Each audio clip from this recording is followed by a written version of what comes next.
6:49 now. Portland's housing market is growing better by the month, and that has homeowners asking an important question. Here with that is our real estate expert, Rick Sadel. How you doing, Rick? Good. How you guys doing? Good. So I guess which makes more sense, renovating the current house, the one you're living in, or selling it and buying another house that you want? You know, as the market heats up, I've been asked the same question, 5 times in the past week.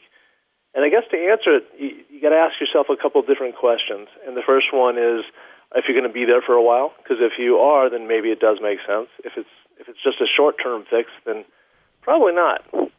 The other question is your house already the best house in the neighborhood? Because if it is, the ability to recoup your investment is going to be limited by the values in the area.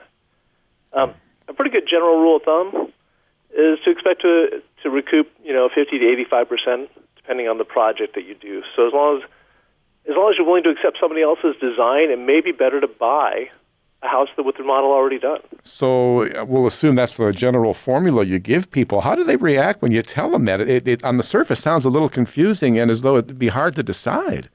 It can. It actually comes down to a case-by-case scenario. So what I usually do is I'll actually just sit down with them pre the decision to renovate, and I'll do a market analysis and ask them how long they're going to stay there, et cetera, et cetera. And then we'll do another market analysis for the value after it's fixed up, and then we help them decide whether it makes sense for them. Yeah, and I think a lot of people, including myself, I like the neighborhood I'm in more than even my house that I'm in. So that might be a good case to renovate then. Oh, absolutely. Yeah, that's a good question, too, is whether the location you're at is the most important factor versus the house that you're buying or how you're going to fix it up. Rick, do remodeling companies get busier as the housing prices go up?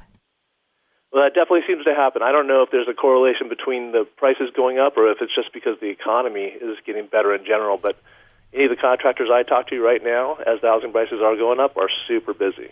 Okay, that's our real estate expert, Rick Sadel, on FM News 101.